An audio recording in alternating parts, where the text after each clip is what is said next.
Hey y'all, it's my review for the Real Housewives of Potomac, episode 16. Y'all. And then I found out next week isn't the season finale, it's the week after that. So it's an 18 episode season. Whew. Look, I'm a completionist. I'm gonna stay on this roller coaster of trauma, think pieces, and dissertations for y'all. But let's get into the episode. So we open with Candace going to Kiarna's place of business, which is a beauty and wellness spa. I love Kiarna. She's like a breath of fresh air on this show. She's so bubbly and nice. Got her own business, so she's a boss bitch. I love that.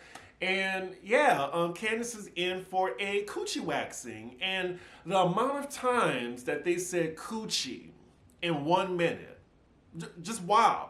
Wow. So it's a laser procedure, and Kiarna's just saying like how painless it is. And Wendy joins too. So they're in the back. We were really watching Candace get her coochie laser. But then again, we did see Portia get a colonic. Wendy, she's not about that life. She's just gonna get her armpits laser. So Wendy's talking about her upcoming show, and it's just a little hard for her to get guests. I'm just curious, like even in her tagline, she says, "Don't try this, professor, or you'll fail." Like, why can't we see like the day in the life of a professor at a prestigious university? Like, we haven't even seen Wendy grade a paper. Like, she's been on here like, what, 3-4 seasons? That's why I don't care if she stays or goes, because she's just throwing anything at the wall and seeing what sticks. And next season, it'll be the same damn plot line. So a little later, the three of them are talking about the DR trip. And Wendy and Candace, they kind of apologized to Kiarna for making it seem like they wasn't checking in on her, especially because Jazelle was the first one to do so. Wendy just wants to make it clear to Kiarna that she did care,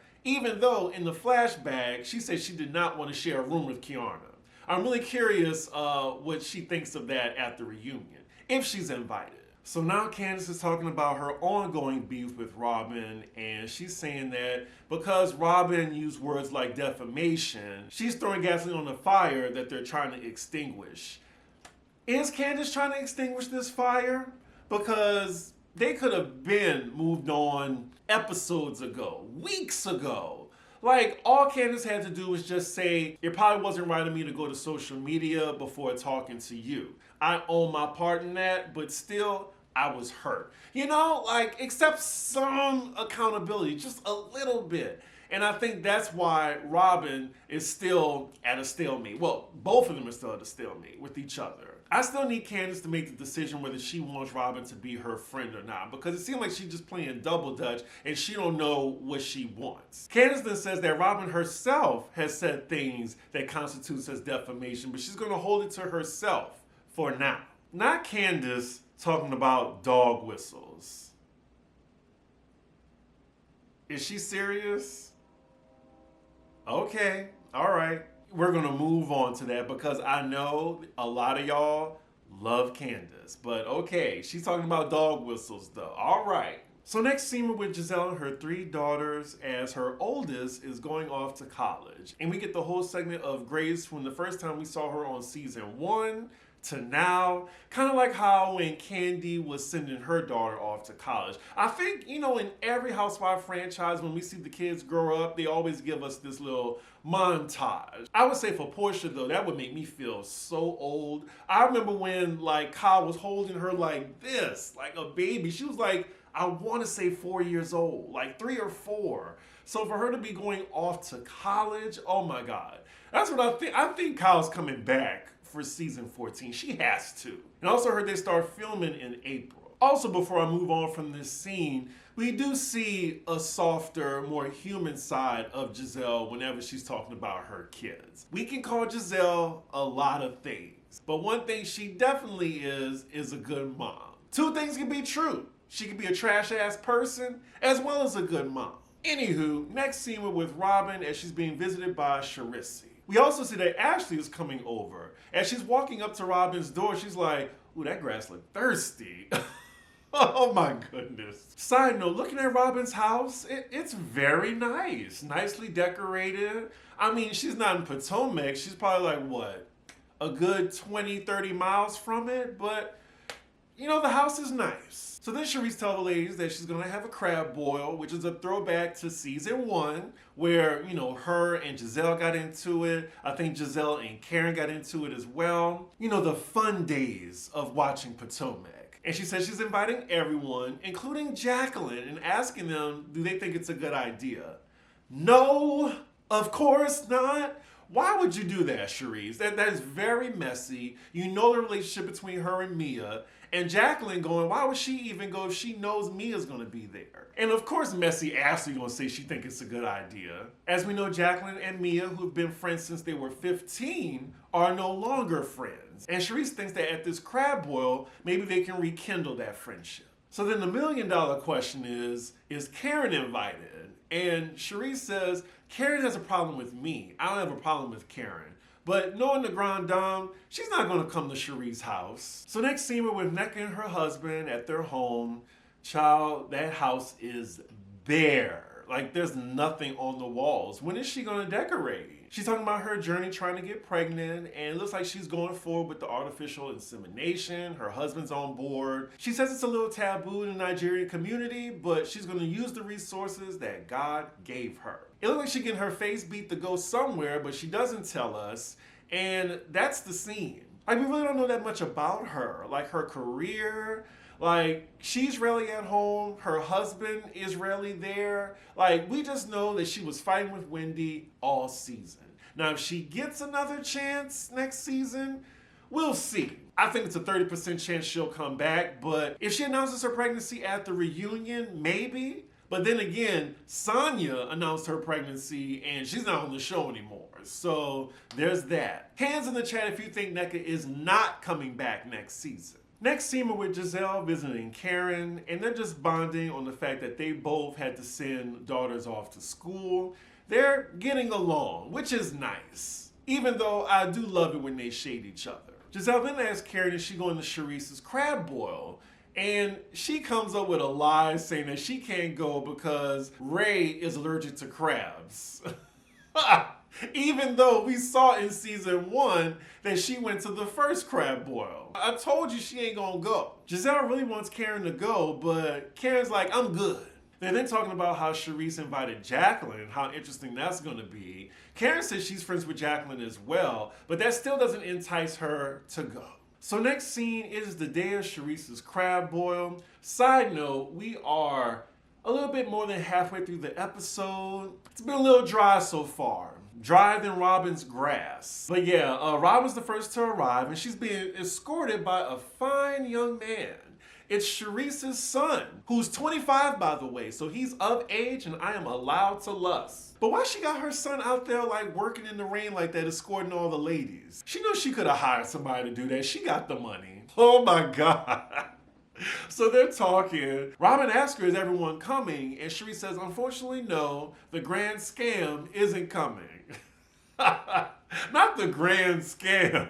Now, Karen has every right to refuse to go to Shireese's event, but I would have preferred that she didn't lie and say that she couldn't go because Ray is allergic to crabs, especially when we all saw you attend the first crab boil in season 1. Oh wow, so production even shows us that 2 seasons ago, we see Karen and Ray go somewhere where crab was being served. Oh, we also found out that Wendy isn't going to be attending as well. She's going to be in LA accepting an award. I mean, it's hard to notice when she's gone anyway. I do think Karen not being there affects the scene though. Oh, so the next guest arrives and it's Candace. We see Robyn going downstairs to answer the door, but once she sees it's Candace, she goes right back upstairs.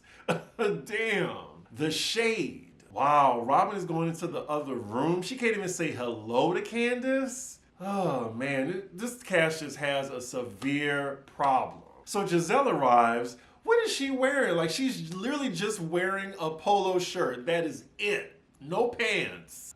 She's saying hello to Shireese. Candace is right there. They don't even acknowledge each other. Even more awkward, we see the Green Eyed Bandits in the same room with Candace. I just don't like all this negative energy, man. Like, they really need to change the cast. I will say that till my face turns blue. Change the motherfucking cast, Andy. So Jacqueline arrives, and I must say, they're putting a lot of stock in Jacqueline being there. Like, Jacqueline versus Mia, like, I mean, it's an okay feud, but we don't really know Jacqueline like that, and Mia be lying all the time, so the fight ain't that interesting. So we see Kiana arrive, and thank God for Candace because she don't have any allies there. Like, Karen isn't there, as well as Wendy. Lord, so Neka arrives, and not her wearing her Grand Dame sash and Party City crown. So it looks like everyone's there so far with the exception of Mia, but then we see Shireese telling everybody how she introduced Neka and Jacqueline. And Neka lets the ladies know that Jacqueline warned her about Mia.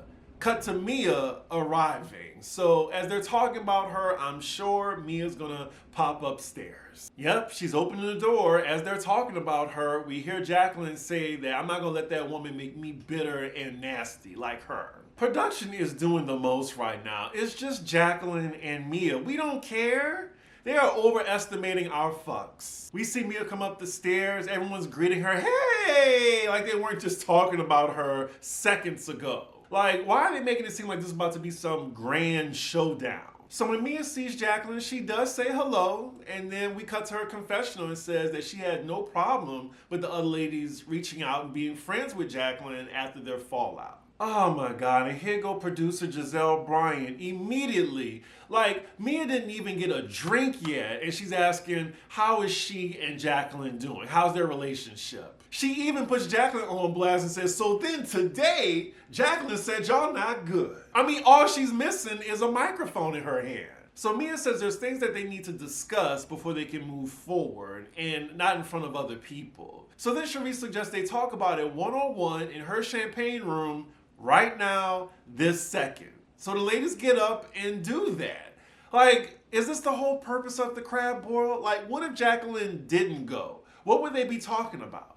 What would be the drama? So as the two of them are downstairs, we don't get to them yet. We're still upstairs with the ladies, and it looks like the crabs are not popping like they should. All the ladies are talking about how unseasoned it is, and it does look unseasoned. Well, to me, so far, this event and scene is a bust and a waste of time. So we're with Mia and Jacqueline, and y'all, I just don't care. Jacqueline tells Mia when she said she needed dick, she was joking.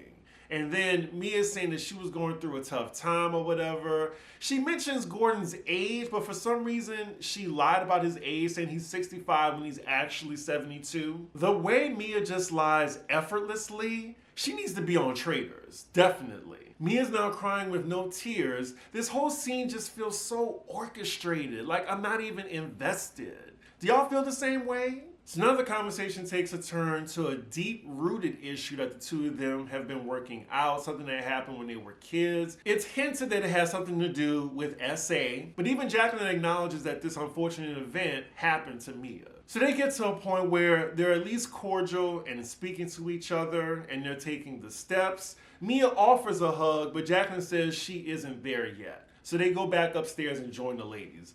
I mean, at least this shows that Mia is willing to move on, unlike the other ladies, which probably doesn't nearly have as much deep-seated issues as it is between these two. Like, as a fan of this franchise, well, a casual one, like, I would like to see Candace and Jazelle move on. I would like to see Candace and Robyn move on. I would like to see Neka and Wendy move on. Hell, I would like to see Charrisse and Karen move on. But they can't, and it's just making for such a toxic show, and it's not fun to watch. So then we're back upstairs, everybody's together at the table, and then Shireese brings up to Robyn and Candace that they didn't speak to each other, and she didn't go to the DR trip, and she was hoping that there was a bridge there, so what's going on? So then Candace says that she was made privy to some information that Robyn gave their private text messages to a blogger or podcaster. Now, go back to this scene, y'all. Like, it's heavily manipulated, and as someone that's editing, I just noticed this. When Candace is talking, her words aren't matching her lip movements. And I just thought that was really strange that Bravo would just leave that in like that. So now we're arguing about shit that didn't happen on the show. And they're not saying names. What did Monique say? Like, say their names or keep it on the playground? Production isn't pulling up any receipts. Like, can someone forward me to what Candace is talking about? So Robyn's answer to that, why she would share private text messages, she says it's to explain why they're no longer friends.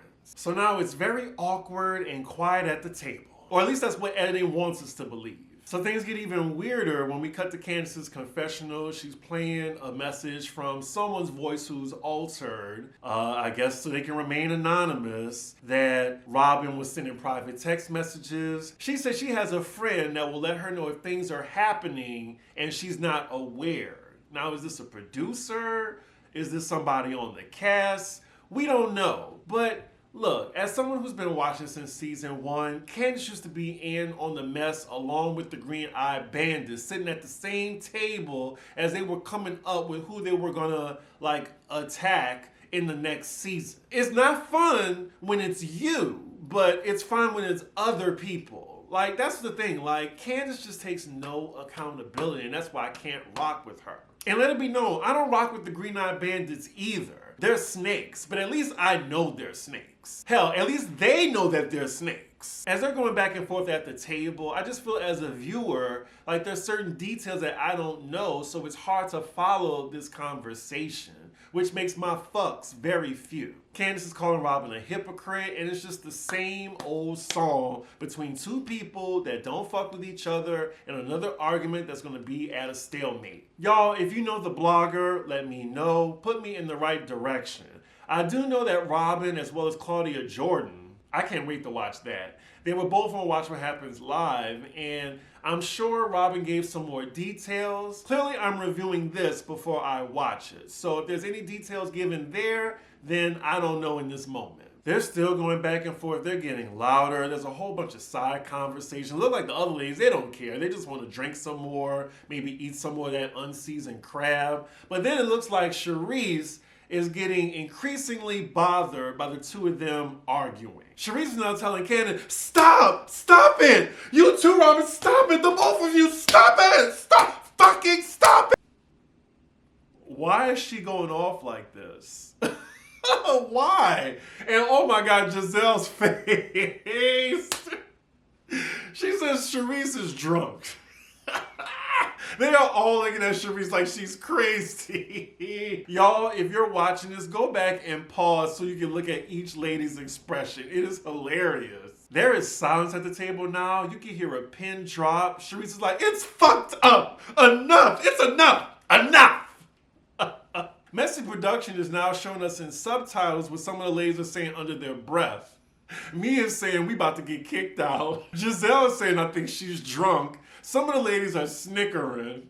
No one is taking this seriously at all. I'm not sure why production made it seem like in the trailers for the season that this is a serious moment when it's clearly not. We cut to Jazelle's confessional. She's saying what's her threshold because I'm gonna need her to stop banging on tables. Then we come back to last season when her and Karen was going back and forth and she was banging on the table. She is still going. This shit is some bullshit. It's been going on long enough. Stop! We then see Candace get up from the table and walk out the room. Yeah, I think she's drunk. I'm so fucking tired of this. It has nothing to do with you. We see Neka go after Candace and here come those tears. I don't need to be followed. I don't need to be followed. So Candace is getting ready to go. Shireese, she just walks completely out her house. So just so she can have a moment to breathe. They're back upstairs and Robyn says she doesn't ever need to talk to Candace again. Well, one or both of y'all need to not be on the show anymore then. Shireese comes back in the room. They ask if she's okay. Jazelle asks if she needs a hug. Shireese then apologizes to the ladies for her little outburst. They're like, little? You almost broke the table. So then the conversation just moves on to Mia and Jacqueline being in a better place now. So then Candace comes back into the room. She says goodbye to the people she's actually speaking to. She says goodbye to everyone that matters, and then she leaves. The credits are rolling. The ladies are joking with Shireese, comparing this moment to Mexico. We cut to Mia's confessional saying some bullshit about the group moving forward, and that is where the episode ends, y'all. Unfortunately, next week is not the season finale like I said. We see in the preview that it's the fashion show for Ashley and Jazelle's line. And then we see at the after party, y'all know what happened. Poor Kiana got into it with the Muppet. No, I'm sorry, the Sesame Street character. So I'm sure a lot of people are gonna watch that, especially the Zeus crowd that have infiltrated Potomac, unfortunately. As for this episode, it was pretty dry until the very end. I did get a good laugh out of Shireese's outburst. That was funny. But again, they need to change this motherfucking cast. I mean, I'm still going to review it next season, regardless. I mean, it's a check. But I would find it more enjoyable to review if they do some drastic changes. Anywho, y'all, let me put up the disclaimer. I know y'all love certain cast members, but again, this is just my opinion on my channel. There's a lot of channels you can go to with people that have the same opinions as you. Go there. Don't be mad at me in the comments. Save the dissertations, please. With that, make sure you like, comment, and subscribe, and I will see y'all for Married to Medicine. Bye.